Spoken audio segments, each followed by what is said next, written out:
Bonjour mes petits elfes, ici Minikif et aujourd'hui on se retrouve pour une nouvelle vidéo.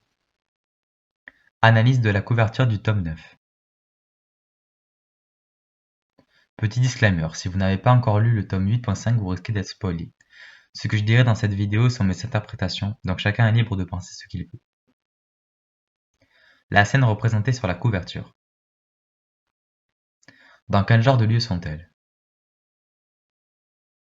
En arrière-plan nous pouvons voir des vitraux, qui proviennent sûrement d'un bâtiment religieux.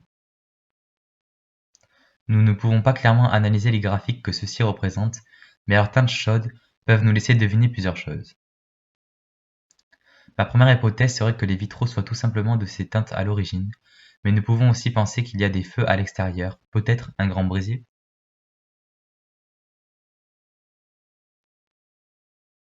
Je pense que les personnages se trouvent soit dans le monde des humains, soit dans une cité perdue.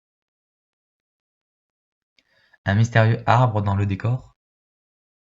En effet, nous pouvons apercevoir un arbre dans le décor. Cependant, il est difficile de définir s'il se trouve dans les vitraux ou s'il y a un arbre à l'intérieur ou à l'extérieur du bâtiment. En bas à gauche, nous pouvons voir le tronc.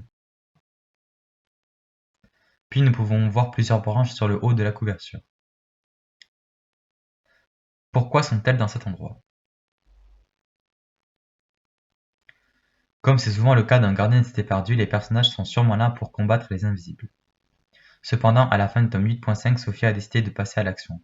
Il est donc possible que suite à une attaque du groupe de Sophie, les invisibles veuillent riposter. Les personnages. Sophie tient dans sa main un cristal qui diffuse de la lumière. La première hypothèse serait que cela soit un simple cristal de foyer, mais d'après moi, sa forme est tout de même bien particulière. Peut-être une pierre conservée par le conseil ou encore une pierre créée pour l'occasion. Par une nouvelle espèce? Par Dex? Elle a la main posée sur Marika, ce qui signifie qu'elle l'optimise. Sur la couverture, nous pouvons distinguer une boule sur chacune des mains de Marika.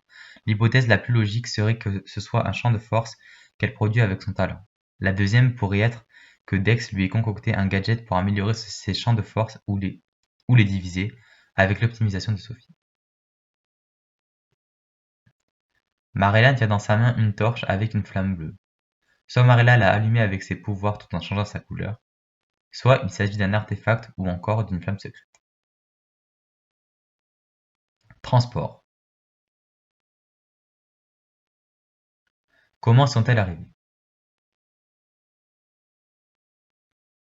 Première option, avec la téléportation de Sophie. Deuxième option, elles sont venues par la Terre avec les gnomes, ce qui justifierait la présence de cercles de feuilles autour des protagonismes de la couverture. Et voilà, c'est la fin de cette vidéo, j'espère qu'elle vous a plu. Nous verrons bien si mes théories sont bonnes en lisant le prochain tome. N'hésitez pas à donner votre avis en commentaire. Tchuss!